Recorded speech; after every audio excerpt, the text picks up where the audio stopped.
आज 9 अक्टूबर है, कल है 10 अक्टूबर करवा चौथ और अभी तक मेरा कोई ड्रेस फाइनल नहीं हुआ है।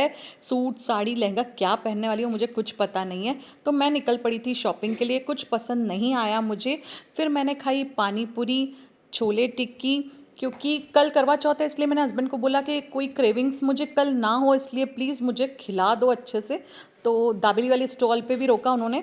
वो देखो मेरा पति खड़ा है, जिसने टॉर्च ऑन की है ना वही मेरा पति है, और हम लोग वेट कर रहे हैं कार में।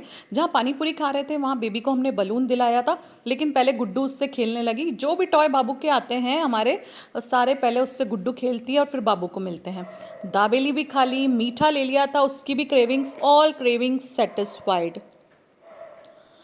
अब हो चुका है सर्गी का वक्त। देखो चाय ठंडी हो रही है, मेरी वीडियो बनाने के चक्कर में चाय में मलाई जम चुकी है।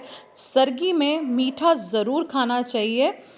तो मैं अब खा रही हूँ सर्गी। सर्गी आपको अपनी सास देती है, सास नहीं है तो बड़ी ननंद, पति की बड़ी बहन, वो भी नहीं है तो पति की छोटी बहन, वो भी नहीं है तो आप पति से ही लेके सर्गी खा सकते हो।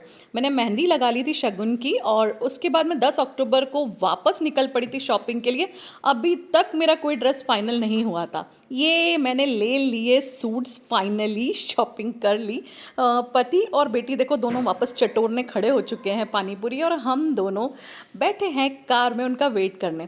थाली सज चुकी है पूजा की, सुहाग का सामान रख दिया है, मीठा रख दिया है। और ये जो येलो नैपकिन देख रहे हो ना, इसमें है गिफ्ट। ये गिफ्ट जो होता है सास को देना होता है, सास नहीं है तो बड़ी ननंद को दो, बड़ी ननंद नहीं है तो छोटी ननंद को दो, तीनों ही नहीं है तो किसी भी सुहागन को आप गिफ्ट दे सकते हो। ये रहा मेरा सूट करवा चौथ का। कैसा लगा आप लोगों को कमेंट करके ज़रूर बताना। मैं पहुंच गई हूँ पूजा करने के लिए, और बेटी मेरे साथ साथ ही फिर रही थी, उसको भी बड़ा मज़ा आ रहा था सब कुछ देखने में, इतनी चमक धमक। तो सबसे पहले हमने किया श्रृंगार।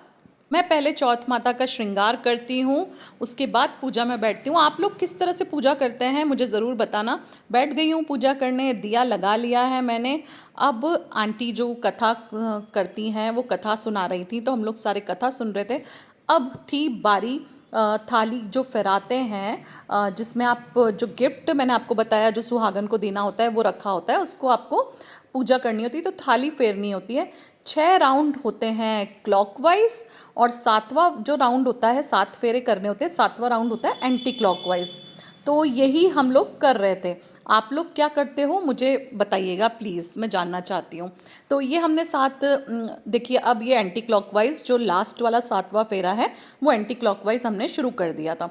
अब हो चुकी थी बारी जाने की, तो आंटी से आशीर्वाद ले लेना था। जो आंटी कथा कराती हैं करवा चौथ की, सारी पूजा जो भी होती है मैं यहीं आंटी के पास आके करती हूँ। तो अब जाने का वक्त हो चुका है, और बहुत लेट हो चुकी थी मैं इस बार पूजा करने के लिए। 9:45 मैंने ये चांद को देखकर पूजा की थी, और जबकि चांद तो 9 बजे ही निकल चुका था। लेकिन सब कुछ खाना वगैरह बना के और मैं फ्री होके गई थी, ताकि मुझे पूजा करने के बाद में कुछ भी ना करना पड़े।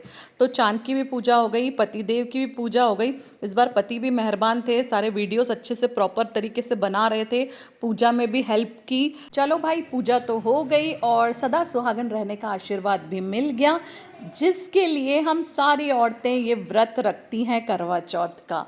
तो फिर पानी पिलाया हस्बैंड ने, उसके बाद हम लोगों ने एक दूसरे को मीठा खिलाया। मीठा खा के ही व्रत खोलना चाहिए, जो कि आपको आपके हस्बैंड ही खिलाते हैं। तो पूजा करने जाओ तब लेकर जाया करो मीठा। तो बस यही था मेरा करवा चौथ व्लॉग। आप लोगों को कैसा लगा प्लीज़ कमेंट करके ज़रूर बताना, और पहली बार मेरे चैनल पे आए हो तो वीडियो को लाइक करें और चैनल को सब्सक्राइब करे बिना मत जाइए।